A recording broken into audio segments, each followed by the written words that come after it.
Hello friends, welcome to my channel study skill. कैसे हैं आप सब? आई होप आप सब अच्छे होंगे और अपनी केमिस्ट्री की तैयारी अच्छे से कर रहे होंगे। तो फ्रेंड्स, आपका एग्जाम भी नज़दीक आ गया है। तो फ्रेंड्स, आई होप आपने अपने एग्जाम की तैयारी अच्छे से कर ली होगी। तो फ्रेंड्स, आज की इस वीडियो में हम बात करने वाले हैं क्लास 12 केमिस्ट्री के 12 इंपॉर्टेंट वो टॉपिक हैं जो कि आपके पेपर में हर साल पूछा रहे हैं और हर साल पेपर में रिपीट होते हैं। फ्रेंड्स, आपके पेपर के होते हैं 7 सेट। ठीक है, कितने सेट होते हैं? 7 सेट होते हैं। ठीक है, उस 7 सेट में कहीं ना कहीं आपके पेपर में ये क्वेश्चन आपको जरूर देखने को मिलेंगे, जो आज हम ये 12 क्वेश्चन के ऊपर डिस्कस करने जा रहे हैं। तो फ्रेंड, वीडियो को स्किप किए बिना आराम से देखिएगा और आज एक एक क्वेश्चन को हम लोग डिस्कस करेंगे इस वीडियो में। ठीक है, पहला क्वेश्चन है फ्रेंड, देखिए, फिनॉल का लीबरमान अभिक्रिया द्वारा परीक्षण लिखिए। देखिए, 2017 में भी आया, 19 में भी आया और 23 में भी आया है। पूछा जा रहा है, कह रहा मतलब क्वेश्चन क्या कह रहा है कि फिनॉल का लीबरमान अभिक्रिया द्वारा परीक्षण लिखना है आपको। फिनॉल के क्या होता है, मतलब जब लीबरमान अभिक्रिया कराई जाती है उसकी, तो आप बताएंगे फिनॉल सांद्र सल्फ्यूरिक अम्ल में घुले सोडियम नाइट्राइट से अभिक्रिया करता है तो नीला या हरा रंग प्रकट होता है। ठीक है, मतलब यह है कि जब हमारा कोई फिनॉल है उससे क्या है, जब हमारा फिनॉल जो है वो सांद्र सल्फ्यूरिक अम्ल यानी कंसनट्रेट H2SO4 जैसे हम लोग बोलते हैं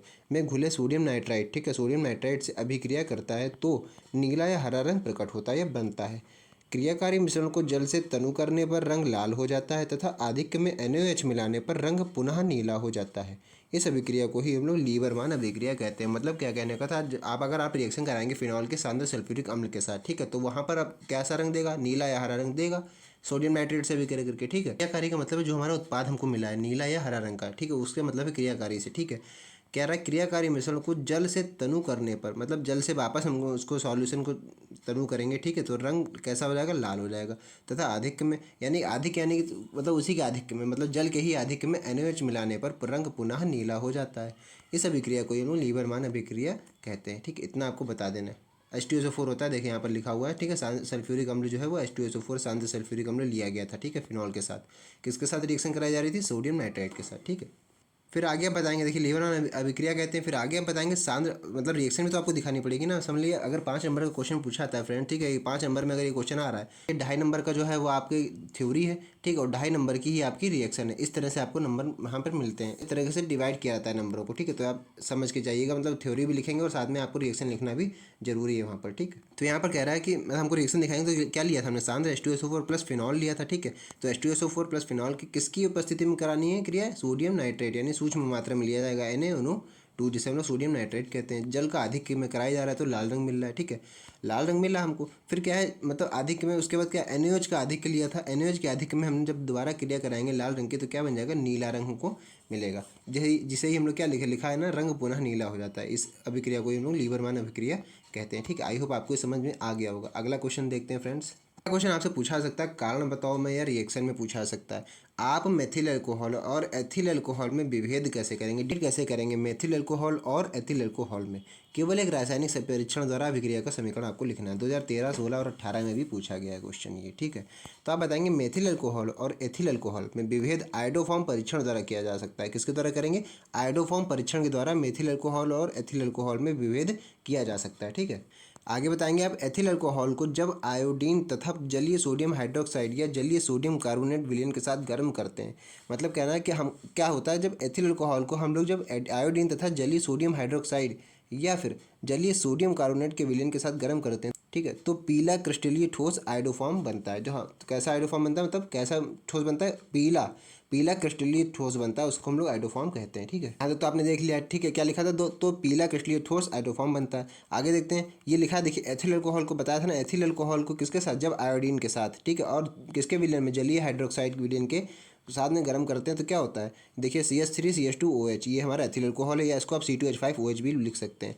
यहाँ पर I2 आयोडीन है और NaOH है, सोडियम हाइड्रोक्साइड लिया गया।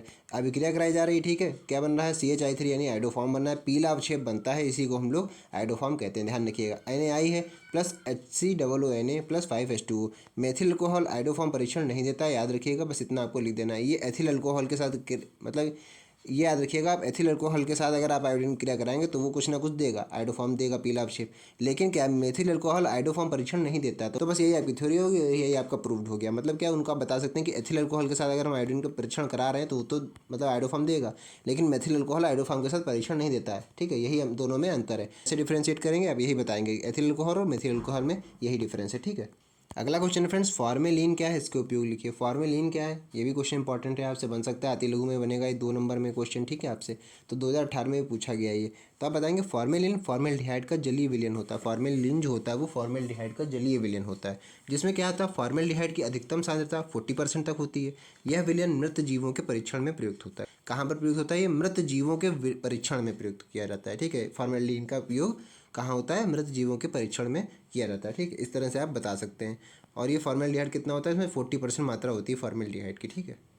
अगला क्वेश्चन है फ्रेंड्स, एथिलेमिन क्षारीय प्रकृति प्रदर्शित करती है क्यों, ऐसा स्पष्ट कीजिए। मतलब क्या एथिलेमिन जो है वो क्षारीय प्रकृति ही क्यों प्रदर्शित करती है, आपसे रीजन बताओ में पूछा जा सकता है। 2018 2022 में भी आया हुआ है, ठीक है। हो सकता है 2024 में आपके पेपर में किसी न किसी सेट में ये आ जाए, तो इसको ध्यानपूर्वक पढ़ के जाइएगा, वीडियो को स्किप ना कीजिएगा, ठीक है। आगे आप देखेंगे लिखा है, नाइट्रोजन परमाणु पर एकांकीय इलेक्ट्रॉन युग्म की उपस्थिति के कारण एथिलेमिन अन्य एमिनों की तरह क्षारीय प्रकृति प्रदर्शित करती है। यह एक दुर्बल एकांकी क्षारक का व्यवहार प्रदर्शित करती है। कैसा व्यवहार करती है, दुर्बल एकांकी क्षारक का व्यवहार प्रदर्शित करती है, ठीक है। यहाँ पर ये वही चीज़ लिखी हुई है। तो नाइट्रोजन परमाणु पर एकांकी इलेक्ट्रॉन युग्म की उपस्थिति के कारण एथिलेमिन जो है वो अन्य अमीनों की तरह क्षारीय प्रकृति प्रदर्शित करती है, ठीक है। इस तरह से आप बता सकते हैं, और यही बिल्कुल आप लिख के आइएगा अगर डिट्टो अगर आपसे पूछा जाता है, ठीक है। 2 नंबर में मोस्टली क्वेश्चन ये पूछा जाएगा, अच्छी तरीके से इसको तैयार करके जाइएगा फ्रेंड्स, ठीक है। अगला क्वेश्चन है फ्रेंड्स, कार्बोहाइड्रेट को परिभाषित कीजिए। कार्बोहाइड्रेट क्या है, आपने नाम जरूर सुना होगा, कार्बोहाइड्रेट होता क्या है उसके बारे में भी पूछा गया। देखिए इंपॉर्टेंट है ये क्वेश्चन, 16, 17 और 20 में भी आया हुआ है क्वेश्चन, ठीक है। तो आप बताएंगे कार्बोहाइड्रेट ध्रुवण घूर्णक पॉलीहाइड्रोक्सी एल्डिहाइड या कीटोन होते हैं। जो कार्बोहाइड्रेट्स होते हैं वो मूलतः होते क्या है, मेन वो क्या होते हैं, मतलब पॉलीहाइड्रोक्सी एल्डिहाइड या कीटोन होते हैं, जिनको हम लोग कार्बोहाइड्रेट कहते हैं। तो आप ऐसा बता सकते हैं कार्बोहाइड्रेट मूलतः कीटोन भी होते हैं, ठीक है।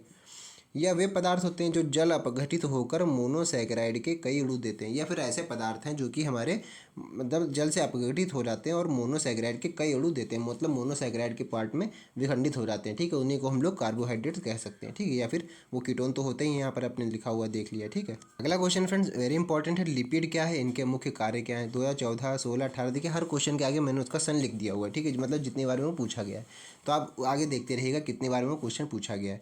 तो लिपिड क्या है, इनके मुख्य कार्य क्या है। लिपिड आपने नाम जरूर सुना होगा। तो लिपिड क्या होते हैं, इसमें आप बताएंगे वे वसा और तेल जो जंतुओं एवं वनस्पतियों से प्राप्त होते हैं, उन्हें हम लोग लिपिड वर्ग के अंतर्गत रखते हैं, या उन्हें लिपिड वर्ग के अंदर रखा गया है। लिपिड जल में अविलेय होते हैं, ठीक है। लिपिड जो है वो हमारे जल में अविलेय, लिपिड जल में अविलेय कार्बनिक पदार्थ हैं। लिपिड जो है वो कैसे हैं, हमारे जल में अविलेय कार्बनिक पदार्थ हैं, मतलब कार्बनिक पदार्थ तो हैं ही, लेकिन वो लिपिड क्या है, वो जल में अविलेय है, मतलब विलते मतलब घुलते हुए नहीं है, वो जल में नहीं घुलते हैं, ठीक है।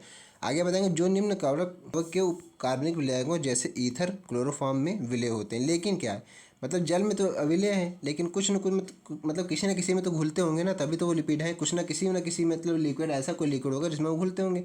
तो आप बता सकते हैं ईथर या क्लोरोफॉर्म में विलय होते हैं। ईथर या क्लोरोफॉर्म, इन दोनों में वो विलय हो जाते हैं, कौन, लिपिड, ठीक है। मतलब जल में तो अविलय हैं, लेकिन ईथर और क्लोरोफॉर्म में विलय हो जाते हैं, ठीक है।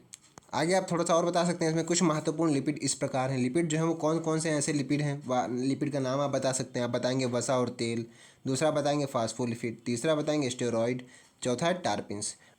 मतलब ये कुछ ऐसे लिपिड्स हैं जो कि मुख्य रूप से ज़्यादा प्रचलित हैं, ठीक है। तो इसीलिए आप इनका नाम बता सकते हैं वहाँ, ठीक है। अगला क्वेश्चन फ्रेंड्स आप देख रहे हैं, कॉपर धातु सिल्वर नाइट्रेट विलयन से सिल्वर को विस्थापित कर देती है, ऐसा क्यों। जो कॉपर धातु आपने नाम सुना होगा, कॉपर धातु जो हमारी होती है वो सिल्वर नाइट्रेट से मतलब सिल्वर नाइट्रेट के विलयन में सिल्वर को ही हटा देती है, विस्थापित कर देती है, ऐसा क्यों। तो आप बताएंगे सिंपल सी चीज़ है, वैद्युत रासायनिक श्रेणी आपको याद रख के जानी है, उसी हिसाब से आपको ये आंसर बताना है। आपको बताना है वैद्युत रासायनिक श्रेणी में कॉपर धातु का स्थान सिल्वर धातु से ऊपर होता है। जो कॉपर हमारे मतलब जो वैद्युत रासायनिक श्रेणी होती है इस तरह से, ठीक है, ऊपर मतलब सारे एलिमेंट्स लिखे रहते हैं ऊपर नीचे, ठीक है। उसमें क्या है, उसमें आप बताएंगे वैद्युत रासायनिक श्रेणी में कॉपर धातु का स्थान सिल्वर धातु से ऊपर होता है। कॉपर जो होता है वो सिल्वर से ऊपर होता है, जिसके कारण कॉपर धातु सिल्वर नाइट्रेट के विलयन से अब सिल्वर को विस्थापित कर देती है, जिसके कारण क्या होता है, जो हमारी कॉपर धातु है वो विलयन से सिल्वर को विस्थापित कर देती है, ठीक है। यही आपको बता देना है, जो कॉपर धातु है वो सिल्वर नाइट्रेट के विलयन से सिल्वर को विस्थापित कर देती है। एक रिएक्शन दिखा देंगे तो और ज़्यादा अच्छा लगेगा। रिएक्शन आप बता सकते हैं Cu+2AgNO3, Cu यानी कि कॉपर, AgNO3 यानी सिल्वर नाइट्रेट, आप जान ही रहे हैं। यहाँ पर इसकी रिएक्शन कराएंगे तो क्या बनना है, CuNO3, यानी कि आप देख ही रहे हैं ना क्या निकाल रही है, अलग से क्या निकाल दिया उसने, सिल्वर को वापस बाहर निकाल दिया है, और यहाँ पर क्या बना दिया है, कॉपर नाइट्रेट बना दिया है एक तरह से, ठीक है। क्वेश्चन आप दिखा सकते हैं, यही इसका आंसर है। ठीक है, अगला क्वेश्चन क्या हम कह सकते हैं, अगला ये नियम भी है। ठीक है, नियम ऐसा है जो कि पेपर में मोस्टली आपसे 3-4 साल से लगातार पूछा जा रहा है। 7 सेट होते हैं, जैसा कि मैंने अभी आपके बताया पेपर में। ठीक है, 7 सेट में आप ये ना समझिए मेरे सेट में नहीं आया, हो सकता है दूसरे सेट में आया हो, तीसरे सेट में आया हो, कहीं ना कहीं आपके पेपर में जरूर पूछा जाएगा क्वेश्चन। हेनरी का नियम लिखिए तथा इसके कुछ महत्वपूर्ण उपयोग लिखिए। 2015, 16, 17, 18 उधर देखिए लगातार पूछा गया था, तो हो सकता है आपके पेपर में कहीं ना कहीं क्वेश्चन आ जाए। ठीक है, तो आप इसको इस तरह से तैयार करके जाइएगा। आप बताएंगे हेनरी का जो नियम हो क्या लिखेंगे आप। इस नियम के अनुसार स्थिर ताप पर किसी गैस की द्रव्य में विलेयता गैस के आंशिक दाब के समानुपाती होती है। स्थिर ताप यानी कि कांस्टेंट हमारा टेम्परेचर रहेगा, पर किसी दैव ठीक है, पर किसी गैस की द्रव में विलेयता लिक्विड में जो है हमारी विलेयता गैस के आंशिक दाब के समानुपाती होती है। जो हमारे गैस का आंशिक दाब होता है उसके समानुपाती होती है, यानी प्रोपोर्शनल होती है। ठीक है, आगे आप बताएंगे पैराग्राफ चेंज करके आप लिखेंगे यदि किसी गैस की द्रव्य में विलेयता एस है, यानी मतलब आप जानते हैं इस तरह से माना जाता है। ठीक है, यदि किसी गैस की जो द्रव्य में विलेयता हम क्या मान लें, एस मान लें, तथा आंशिक दाब पी यानी प्रेशर आंशिक दाब जो है वो पी मान लें, तो क्या होगा। तो किस तरह से आप डिफाइन कर सकते हैं हेनरी के नियम को। आप बताएंगे हेनरी के नियम से एस प्रोपोर्शनल टू पी, यही तो हमारा नियम कहता है। देखिए, स्थिर ताप पर किसी गैस की द्रव्य में विलेयता गैस के आंशिक दाब के समानुपाती होती है। देखिए, जो हमारी विलेयता है, ठीक है, वो प्रोपोर्शनल किसके आंशिक दाब के समानुपाती है, वही यहाँ पर लिखा हुआ है as proportional to P. Important question है, इस तरह से आप इसको तैयार करके जाइएगा। वेरी इंपॉर्टेंट क्वेश्चन, आप इसको टिक करके रख लीजिए और अच्छी तरीके से इसको दिमाग में बैठा लीजिए। ठीक है, फिर अगला क्वेश्चन फ्रेंड्स, कारण से स्पष्ट कीजिए कि हीलियम उत्कृष्ट गैसों में सबसे ज़्यादा निष्क्रिय है। ये छोटा सा क्वेश्चन है, अति लघु में भी आपको देखने को मिल सकता है ये क्वेश्चन। ठीक है, तो इसमें आप बताएंगे हीलियम उत्कृष्ट गैसों में सबसे ज़्यादा निष्क्रिय होती है। हीलियम जो गैस है वो मतलब गैसों में सबसे ज़्यादा निष्क्रिय होती है। जितनी भी गैस होती है हमारी, हीलियम उत्कृष्ट गैसों में सबसे ज़्यादा निष्क्रिय गैस मानी जाती है। क्यों? क्योंकि इसमें कोषों की संख्या सबसे कम तथा आकर्षण बल सबसे अधिक होता है। जो इनमें आकर्षण का बल होता है वो सबसे अधिक होता है, मतलब ज़्यादा अट्रैक्ट करते हैं। ठीक है, बल। उसके बाद क्या है, इसमें कोषों की संख्या कम होती है। जिसमें कोष होते हैं बाहरी कक्षा के कोष जो होते हैं उसमें कम होते हैं, और आकर्षण बल सबसे अधिक होता है। इसीलिए इसको हम लोग क्या मानते हैं, उत्कृष्ट गैसों में सबसे निष्क्रिय गैस मानी जाती है हीलियम गैस। ठीक है, अगला क्वेश्चन फ्रेंड्स, मोलरता तथा मोल अंश पर टिप्पणी लिखिए। मोलरता क्या होती है और मोल अंश पर आपको दोनों पर टिप्पणी लिखनी है। क्या होती है मोलरता, आप बताएंगे 1 लीटर विलयन में घुले हुए विलय के मोलों की संख्या को उस विलयन की मोलरता कहते हैं। 1 लीटर विलयन, 1 लीटर का मतलब 1 लीटर जो विलयन है हमारा, उसमें घुले हुए कोई भी जो विलय होगी, विलय के मोलों की संख्या को ही हम लोग उस विलयन की मोलरता कहते हैं। ठीक है, एम से हम लोग इसको डिनोट करते हैं। याद रखिएगा, मोलरता को हम लोग इंग्लिश के कैपिटल एम से दिखाते हैं, इसी को हम लोग मोलरता कहते हैं। तो मोलरता बराबर क्या होगा, यहाँ पर जो लिखा हुआ था वही लिखा है मैंने यहाँ पर। ठीक है, विलय के मोल बटे विलयन की आयतन में, मतलब विलयन का आयतन लीटर में लिया जाएगा। ठीक है, मिलियन के मोल, विलय के मोल लिए जाएंगे और बटे विलयन का आयतन किस में लिया जाएगा, लीटर में लिया जाएगा। ठीक है, ये मोलरता की परिभाषा है और ये मोलरता का नीचे एक फॉर्मूला है। ठीक है, इस तरह से आप बता सकते हैं। ठीक है, तो ये तो हो गई मोलरता की परिभाषा। आगे पूछा गया था आपसे मोलरता तथा मोल अंश पर टिप्पणी लिखिए। तो मोलरता तो आपने बता दिया, अब आपको बताना है मोल अंश। ठीक है, मोल अंश हम लोग देखते हैं क्या है। यहाँ देखेंगे मोल अंश या मोल प्रभाज लिखा हुआ है। मोल अंश या फिर मोल प्रभाज मतलब क्या है, आपसे पूछा जाएगा मोल अंश तो आपको मोल अंश बताना है। अगर आपसे पूछा जा रहा है मोल प्रभाज तब भी आपको मोल अंश ही बताना है। यानी कहने का मतलब हमारा ये है कि मोल अंश पूछा है या मोल प्रभाज पूछा है, दोनों आपको एक ही चीज़ है। तो मोल अंश बताया या फिर मोल प्रभाज, बात बराबर है। ठीक है, तो आप बताएंगे विलयन में उपस्थित किसी एक घटक या अवयव के मोलों की संख्या तथा विलेय एवं विलायक के कुल मोलों की संख्या के अनुपात को उस अवयव का मोल अंश कहते हैं। इसे हम लोग स्मॉल एक्स से प्रदर्शित करते हैं। यानी कि मोल अंश या मोल प्रभाज को हम लोग किससे दिखाते हैं, एक्स स्मॉल एक्स से दिखाते हैं। आगे इसका भी आप जैसे ऊपर लिखा था मोलरता का, आपने इसी तरह इसका बता सकते हैं। फॉर्मूला क्या है, विलय के मोल अंश यानी कि एक्स ए बराबर क्या, N A upon N A plus N B. यहाँ पर एन क्या है, नंबर ऑफ जो भी हमारे मोल अंश लिए जाएंगे। ठीक है, जो भी हमारे घटक लिए जाएंगे, अवयव के मोलों की संख्या होगी वो एन है। ठीक है, तो N A upon N A plus N B, ये हमारा मोल अंश या आप लोग उसको मोल प्रभाज कह सकते हैं। ठीक है, अगला क्वेश्चन फ्रेंड्स, परासरण दाब क्या है। 2019-2020 में ये क्वेश्चन आया हुआ है। तो परासरण दाब क्या होता है, आप बताएंगे परासरण की क्रिया को रोकने के लिए जो दाब लगाया जाता है उसे परासरण दाब कहते हैं। तो लोगों में आपको एक क्वेश्चन देखने को मिल सकता है, अब परासरण दाब क्या होता है। यानी कि जो परासरण जो क्रिया हो रही होती है हमारी, ठीक है, परासरण की किसी भी विलयन, किसी विलयन में परासरण की क्रिया हो रही है। ठीक है, तो उस परासरण की क्रिया को रोकने के लिए जो हम उस पर प्रेशर लगाते हैं, ठीक है, यानी कि जो उस पर हम मतलब प्रेशर लगा रहे हैं नीचे की ओर, जो नीचे की ऊपर या ऊपर की ओर कहीं भी प्रेशर लगा रहे हैं, तो उसी को हम लोग परासरण दाब कहते हैं। तो उसी को हम लोग परासरण दाब कहते हैं। ध्यान रखिएगा इस चीज़ को, परासरण की क्रिया को रोकने के लिए लगाया गया प्रेशर को ही हम लोग परासरण दाब कहते हैं। इस शब्द से भी आप इस तरह से भी इसको आप याद कर सकते हैं। ठीक है, अगला क्वेश्चन फ्रेंड्स, फैराडे का विद्युत अपघटन का द्वितीय नियम लिखिए। फैराडे का नियम आपने पढ़ा होगा फिजिक्स में, लेकिन केमिस्ट्री में भी होता है। फैराडे का विद्युत अपघटन का नियम क्या होता है, देखिए 17-19-2020 में पूछा गया है ये। तो इसमें आप बताएंगे इस नियम के अनुसार जब श्रेणी क्रम में जुड़े विभिन्न विद्युत अपघट्यों के विलयनों में समान मात्रा में विद्युत प्रवाहित की जा रही है या विद्युत प्रवाहित की जाती है, तो इलेक्ट्रोड पर मुक्त पदार्थों के द्रव्यमान उनके तुल्यांक भारों के समानुपाती होते हैं। कहने का मतलब क्या, हमारे जब कोई श्रेणी क्रम में मतलब विभिन्न विद्युत अवघट्ट जुड़े हुए हैं विलयनों के समान, ठीक है, विलयनों में समान मात्रा में उसमें विद्युत प्रवाहित भी की जा रही है, तो क्या होगा, तो उनके इलेक्ट्रोडों पर मुक्त पदार्थों के द्रव्यमान उनके तुल्यांक भारों के समानुपाती होते हैं। इस तरह से आप इसको याद कर सकते हैं। या तो आप बताएंगे W1 प्रोपोर्शनल टू E1, यानी कि W1 यहाँ पर क्या है, यहाँ पर W1 क्या है, पदार्थ का भार यानी W1, ठीक है। ठीक है, तो W1 यहाँ क्या है, W1 यानी कि द्रव्यमान है, ठीक है, भार उनका। और E1 क्या है, E1 यानी विद्युत अवघट्ट है। दोनों एक दूसरे के समानुपाती होते हैं, तो यहाँ पर बता सकते हैं W1 प्रोपोर्शनल टू E1 व W2 प्रोपोर्शनल टू E2। यहाँ W1 W2 क्यों है, मतलब हमने दो प्रकार के विद्युत अवघट्ट ले रखे हैं, तो दोनों प्रोपोर्शनल हैं। तो आगे बता रहा था उनके तुल्यांक भारों के समानुपाती होते हैं। तो समानुपाती का मतलब क्या, प्रोपोर्शनल का साइन हटाएंगे तो क्या होगा, यानी कि बराबर भी होंगे।